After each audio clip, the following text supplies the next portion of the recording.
Welcome to the Honest Designers Show, your transparent look into life as a modern designer.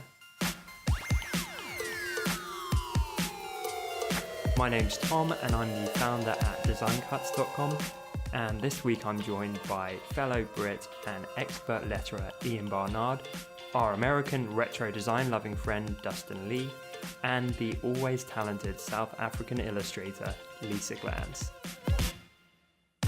In this week's episode, we delve into design processes.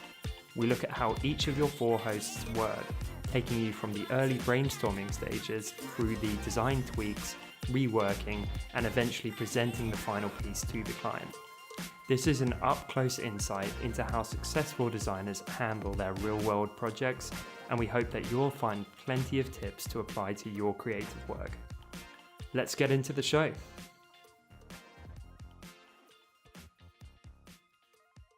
So this week we're digging into everything to do with our design processes, and I have no idea, to be honest, how this episode's going to go. I love your guys' work, but I don't even know how you work. So I'm kind of intrigued myself to learn how you get from the initial brief or the initial idea into these really cool outcomes.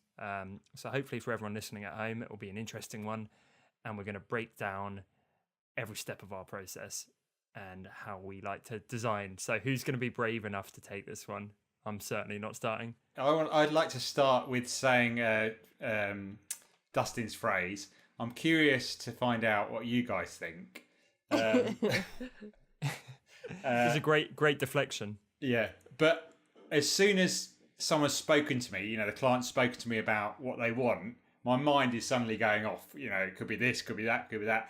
And it's like, before I even sat down with a bit of paper, I've already got some ideas in my head. If that doesn't happen, then I start worrying.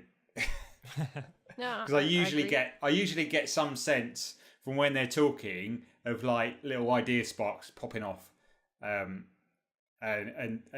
sort of stuff flying around my head before I've even sort of touched the paper. I don't know if you guys think that as well. Yeah, definitely. And as you said, if it doesn't happen, then you start worrying because then it doesn't feel like a fit. I don't know. For me, it felt, then it doesn't feel like I should be doing the job. Yeah. I tend to go backwards whenever I'm working on any type of project. So I look at what's the outcome that I'm hoping to get, and then I try to I'll make little dots like a path. How do I get from the outcome to what's the path that leads people to that? And then that's how I try to design stuff. Really? That's very organized. So interesting. Wow. Okay. Not organized at all. It's just like it's literally on a piece of computer paper with a pen and like a highlighter. Sorry. You're like reverse engineering. Yeah. Reverse engineering. Yeah. Wow. Okay, so I do want to dig into all of these more, but just to give an intro, like surface level look at how, we're all pretty different by the sound of it. My thing, I think I've told you guys, my area was web design, so nothing as cool or creative as you guys. So I wouldn't always get these free-flowing ideas or anything like that. But what I would get is I could instantly see, like often I work with redesigns, and that was my favorite thing to do, where someone had a website and it either sucked or it was like okay, and then I would glance at it and start speed talking at them what was wrong with it and what I would improve. So I wouldn't need to go away and kind of brainstorm or plan out how to improve it, because I think I did it so many times. Like I told you guys, I'd redesigned like 200 websites in one forum thread or something. Wow. to help people out. So I kept doing it for free. And so when you've done it so many times, you see there's a lot of the same issues in websites, and you can just take one look at it and be like, okay, so you push down all your key content, the header's too massive, like it's not clear what your company's about, so you need to have that in there. Like your menu's really crowded, you need to take out some of that stuff, and the same things over and over again. And so that's where my creativity would come from, and that would get the ball rolling. But as I say, that's quite boring and methodical to me. I so want to ask you about that, but I feel like it's off subject. No. I seriously, I want to hear more from you guys, because I think the majority of listeners are probably not that methodical. And I think it is more interesting where you have these like abstract ideas and cool brainstorms. Yeah. I remember a bit of advice. I can't remember who said it, so I apologise to the person. But they said the first thing you want to do is get down the most obvious idea. Whether that's the thing that you as soon as someone says it, you think of that idea, but it's rubbish. But you have to put it out there. You have to get it down on a bit of paper or you get it on the computer just so that's out. Because it might be like the cheesiest thing, but it just gets it out of your head so you can then focus on getting something really good. And I think that's been quite helpful because you just sort of like, sometimes you just go round around the same idea. You can't use that, I can't use that. But if you get it out there and do a bit of design on it, but then push it to the side and start something else, it just really helps to sort of clear your head of crappy design. Yeah, the unnecessary stuff. Yeah. Yeah. I mean, I used to literally, I actually did quite a lot of logo and branding design work. The main thing that I would always work on the first meeting would be to almost form a personality of the company that they were hoping to eventually be, project or become. And that kind of, it sets the tone for not only the logo design, the imagery, the kind of language that they use in their communications, whether it's on their website, whether it's communicating to their customers, etc. So if you, well, this is what I did. If you can kind of like see this brand as a person and what kind of personality that they would have, I think it becomes a lot easier because then it cuts out the other stuff, the peripheral stuff that's not going to be relevant to that particular brand. Then you can start focusing on stuff that really will work for that particular brand. And the other thing that I made it very clear to my customers was I have a particular design aesthetic. So if they want or something, if they wanted something that was totally out of my comfort zone or something that I wasn't good at, I would tell them totally upfront it's not going to work.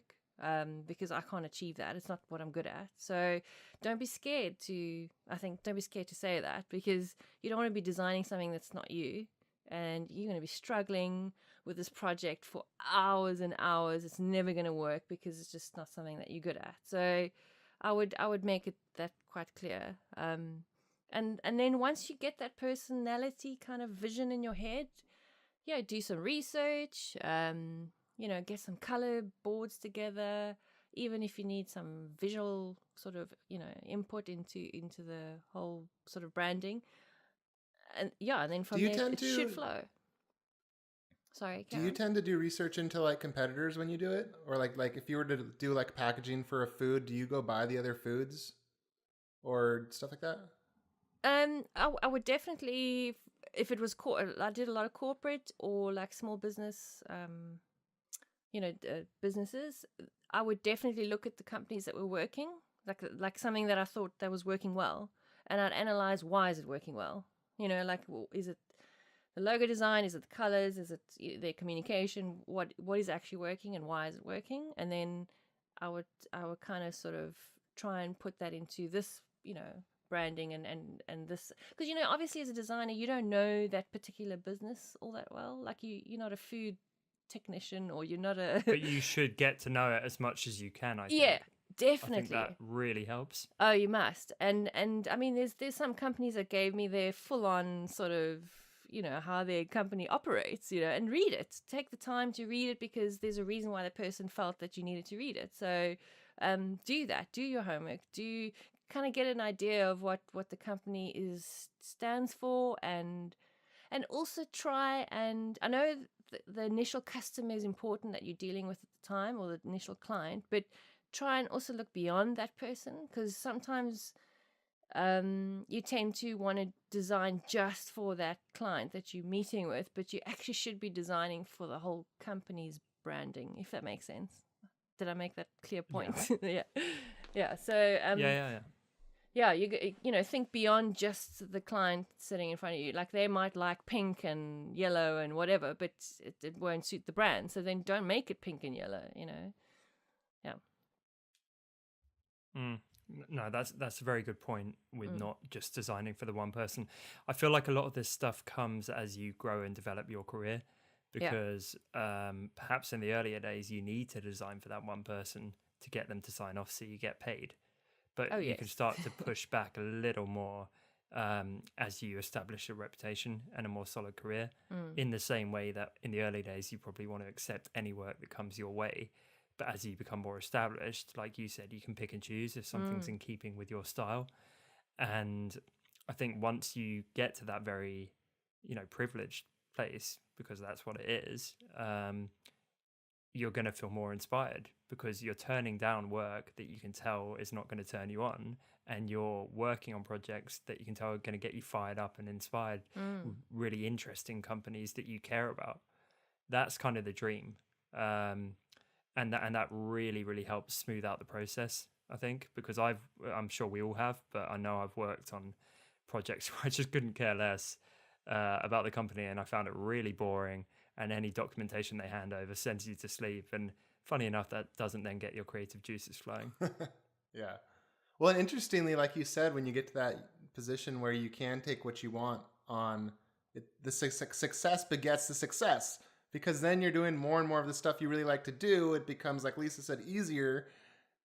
And so all of a sudden you're doing things in half the time, and it looks better than the stuff you did in the beginning because you're just doing the stuff you like. So it is interesting that the more successful you are, it could be argued the easier it is to do excellent work. Yeah, and I've got to make a point as well that I was even bolshy in my early days, saying, "Look, you've come to the wrong place. If you want some Wait, what's beer." bolshy? Sorry, what's bolshy? Oh, like assertive. yeah. Kind of, but cool. like even more than that, like. I just picturing Lisa now, like pushing people around. Lisa's not on my man. watch. No, you're in my town now. We're gonna do things my way. Well, yeah, like I just knew that taking on like a beer label just wasn't me, and I knew it wasn't going to work. So I took the risk, I guess, by backing me the whole time. I don't know, maybe. Yeah, I don't know. It worked for me. I'm not saying that that's necessarily the best business approach, but it did work for me. Okay, so looking a bit more in depth at the actual process in terms of the work being done, not just the mindset, where do you guys go from there? So you get all the initial ideas, and they're flying around. Anything else on that front? I personally look at what competitors are doing and then say, how can we stand out like a sore thumb from what the competitors are doing? At least in the stuff that I'm doing, I'm mostly working in an area where we don't have established customers. So in that case, I'm like, how can I stand out like a sore thumb from what everyone else is doing? But I suppose you have to think about it a little bit more if you have a customer base already, because you don't want to alienate your customer base. But you certainly don't want to look like everybody else, in my opinion. No, you don't. And it's worth putting in the research there, because it could be by accident. You create something and suddenly it's like, oh, wow, that looks eerily similar to the main competitor. Exactly. That could ruin the success of a project. Especially if people are doing what Ian was talking about and they're doing the first ideas. There's probably a lot of people coming up with that same first idea. Yeah, for sure. Okay, so once the ideas have circulated, what next? Like, do you open up your software, blank canvas, and just start sort of roughly throwing down ideas? Do you get a pen and paper and start sketching? Like, what happens? Yeah, I used to literally take out my notepad and write down words that I kind of came up with that would describe the company and the personality and things that the client mentioned that felt important. And then those words would kind of translate into imagery for me. Then I just start sort of sketching a couple of logo ideas, how it could work. And then only then start going into computer stage. Yeah, I don't know how. I mean, how did you guys do that? Did you go straight into computer or also on sketching? We had some people that would do words, and something cool that we would do sometimes is we would get like cut out pictures or parts of things and make collages of different disparate elements, not to make it look good, but just to try to put together a collection of ideas that pulled into all the parts we wanted of something. Yeah. If that makes sense, kind of like hanging things on a skeleton or on a frame, so to speak, to get like an idea of the general feel. Well, it's kind of like you creating your own mood board. Yeah, like a very structured, Yeah, that's smart. For me, I would be very backwards with this because any good web designers I know, they tend to be very good at wireframing and being very meticulous and methodical with their process. I would just go straight into Photoshop and literally start designing from like one corner of the canvas out, and I'd be really rough. I wouldn't be using many guides and stuff like that. And I would just kind of mock up this design to be like, okay, this goes there, this goes there. How's that feeling? Changing up the colors. And then I would create a new canvas and kind of redo what I'd just done, but in a meticulous pixel perfect way.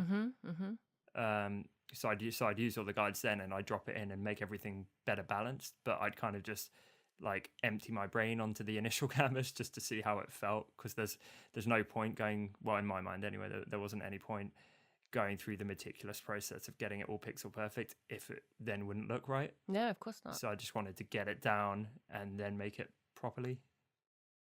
Yeah. I think that's what I do, but I would do it in Illustrator. And the thing is, I was doing web design as well, and I do that. I go straight into Photoshop and just start playing, just seeing what looks good. Same in Illustrator. I get Helvetica and do light and bold like everyone does. Yeah. But I just play, really. The thing is, before I started doing ClickFeet, I would never really start with a bit of paper. I'd just literally go straight onto the computer and just find a font that worked well, some colours that worked well, maybe some imagery that would go with it. I think my process was probably less refined than maybe Lisa's. Mm. Yeah, it sounds like the two of us are the least refined ones in the group, Ian. Yeah. I think that's just my personality. There's something to be said about that, though, too, because I feel like we all have the urge to do that. I do that all the time, and sometimes I get the best results by doing that.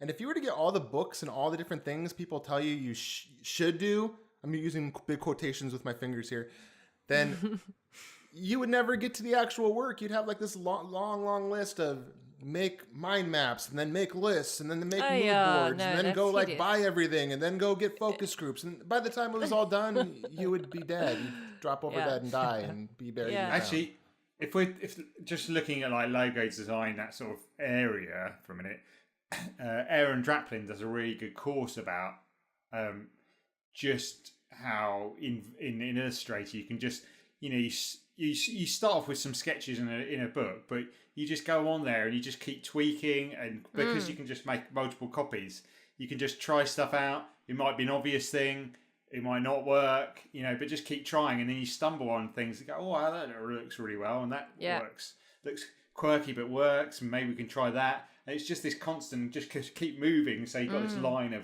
work just building up, and then he shows you the whole thing, and you see this progression and how it's moved into this stuff that's completely, it might be like Helvetica, but it's changed into its own entity at the other end. So I think there's just playing really, and just trying things out, and just seeing what works, what doesn't, and just, I think the more ideas you can just chuck on screen or on a bit of paper out of your head is without feeling restricted. Doesn't he have that saying like pixels are free or artboard space is free or something? Oh yeah, that's it. Yeah.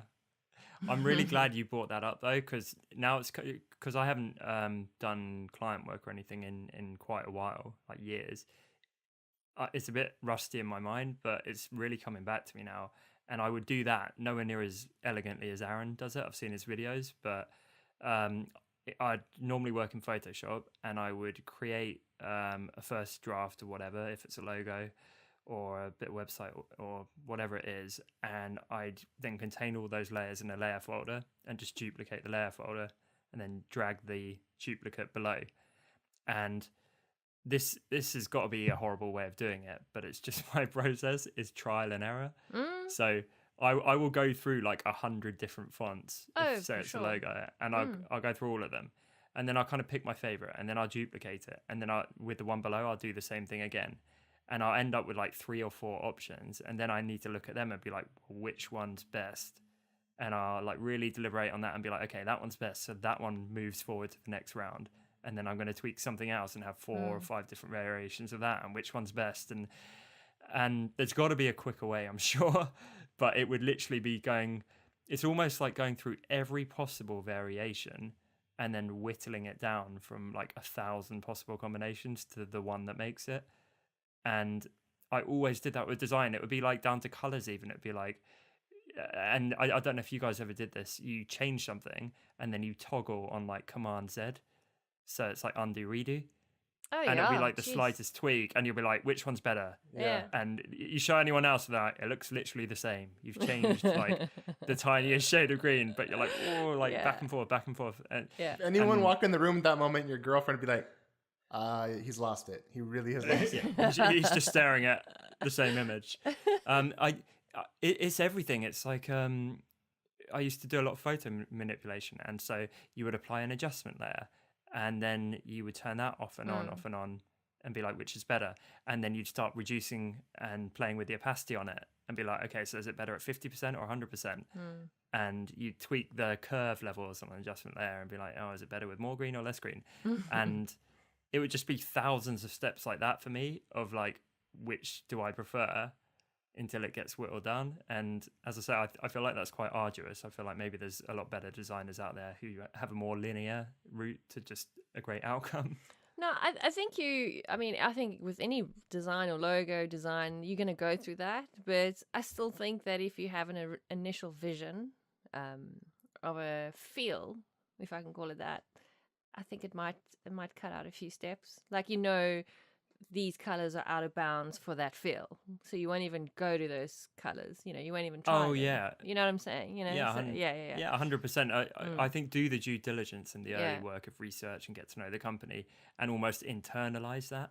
Yeah. And then when you just start mucking around in your software, then you've, like you say, you've got a bit of direction. Yeah. Well, and then after so long too, you can't tell the difference anymore. And for me, that tends to be 3, maybe 4 hours. And at that point, everything starts to look the same, and I can't tell anymore what's good and what's bad. And like, I'm in this crazy world where everything seems the same, and I don't know. And I need to wait till the next day and look with fresh eyes. And then sometimes even then, I need to like look a week later, and I'll see things, and it'll just be I'll be like, oh, that's freaking brilliant. Or I'll look at it and be like, wow, you were really having a bad day, weren't you, buddy? Yeah, definitely. Yeah, the fresh eyes thing is crucial, actually. Yeah. We've definitely all been there. 3 hours. That's really all I have. The clock starts, and oh no, really? No, I've been there like 14 hours deep, going delirious. no way, man. Yeah, Oh, me God. too. I wouldn't stop. It was a bad thing. Yeah. It's not I good. think you go through a roller coaster of emotions if you're doing it. Yeah. And just like, why am I doing this? I'm no good at it. I'm terrible. I can't even. They're gonna hate put a logo this. together. Because I think at some point, like, I think you hit this certain wall after so many hours of doing it, where if you just stop and wait till the next day, what you did in 6 hours can be done in 1 hour of clarity in the morning, the following day. So true. At least Is this I what you're found. doing between naps, Dustin? Or naps. like- That's literally no joke. That is why I take naps, because if I take a nap and come back, I will like have a reset for my mind once a day. For real. No, that's So brilliant. for anyone who doesn't know that context, Dustin, we've established, has the sleeping habits of a 5-year-old. We talked about this in a previous episode. He has like 2 naps a Hey, day. that's not fair. That is not fair. I have the habits of a 3.5-year-old. I follow my 3.5-year-old's nap schedule. So our whole family, it becomes like the sleeping house. My 3.5-year-old, my 1.5-year-old, and my wife, we all take naps in the middle of the day. So it's not fair to say 5-year-old, 3.5-year-old. I only mock because I'm insanely jealous. That's Yeah. living the dream. Totally living the dream there.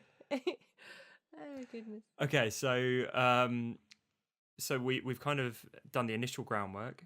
We've either got pen and paper or just dive straight into it, and we're doing some trial and error, duplicating our artwork, comparing.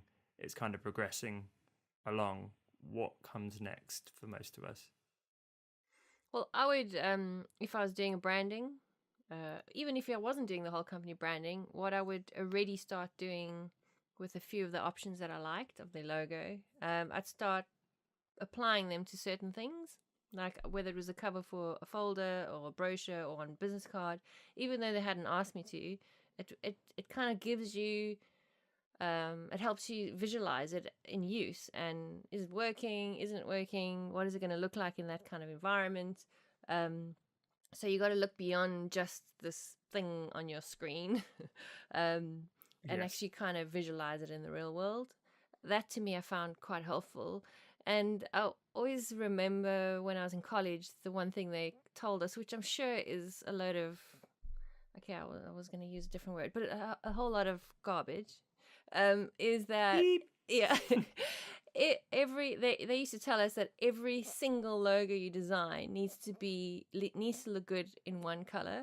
I kind of agree with that to an extent, because it does push you to really be aware of what it's going to look like on everything, and it's got to be clear and it's got to make sense, and people need to see what it looks, what it is, whether it's stamped or on a bus or on a poster or whatever. So it is good advice, but it can also be a little bit limiting sometimes. So, but yeah, you got to really kind of take your design to the next level, even if it's not actually going to the next level, but it does help you design something more cohesive. I definitely think that was, because I come from that generation where the logo would be printed quite a lot in just single colour. One colour. So you'd have to design it with both things, because everything was printed. It wasn't really, online was very minimal at that time. And so you'd have, business cards that needed to be both colours. You'd have like printed receipt sheets. You'd have, like you say, stamps and stuff like that. And so you'd have to design it with both elements in mind. Whereas now, I think you can do it, and then it can be an afterthought sort of thing, rather than a. But it's good to, like you say, to do it like that, because it does push you to make a good logo in one color. Yeah. And I suppose that's where you have to figure out, how is this going to be used. If it's going to be used, almost 99% digitally, you can have a little more freedom with using multiple colors or things that would be hard to do. Whereas like if it's like a physical product, like you said, Lisa, where it's going to be stamped into plastic in, a centimeter big logo, it obviously needs to be planned out differently. Exactly. Yeah, and that should be done in the early research phases. Otherwise, you're going to waste a lot of time and have to backtrack and have revisions, or the client might even sign off and it, they only discover when they go to use the thing. Yeah. We're not happy with this, it doesn't work. But yeah, I mean, another example, if it's on the underground tube or train or something, and it's to be seen in like, fleeting, people traveling past it or walking past it, or have to see it for a split second from a distance, then pretty much like any intricate details are going to be lost on them. So you need to think about making it like immediately clear and recognizable and stuff like that. So context is huge, absolutely huge. It's where and when are people going to be seeing it? Who are the people that are going to be seeing it? Yeah. What are they going to care about? Yeah, and don't rely on your client to tell you that, because they're not going to know that they should be aware of that. So yeah, going back to the original research. Yeah. Actually, talking about the most recent logo I've done, which is the Honest Designers one, the latest version had the shadows in it, and what I realised is it doesn't work at a really small scale when we're like putting it on the bottom of our posts. That those shadows sort of disappear and maybe a little bit, because it's so small, they look like little specks on it, and so it's like actually, you have to make it big and make it really small, and look at it, and just showing that I don't take my own advice. I was just going to say. And on that note, Yes. I like that. So we all make mistakes. Of course. That would be a mistake in the process. Yes. And we learn from those and we move on to the next question. I think maybe that's a nice closing point for this episode. Is your process is probably never going to be perfect. So do keep learning from it and keep refining it. and don't freak out if something goes wrong for a client. Just use that as an excuse to tweak that for next time. Thanks so much for listening to this week's episode. We hope that it shed some light on how varied design processes can be, but also gave you some fresh ideas to apply to your own design process. As always, you can find full show notes over at honestdesigners.com or find us over on iTunes by searching for The Honest Designers Show. We continue to appreciate so much all the fantastic reviews that have been flooding in, and if you had a moment to leave us a quick review on iTunes, it would mean the world to me and my 3 co-hosts. Thanks again for tuning in, and we'll see you next week right here on The Honest Designers Show.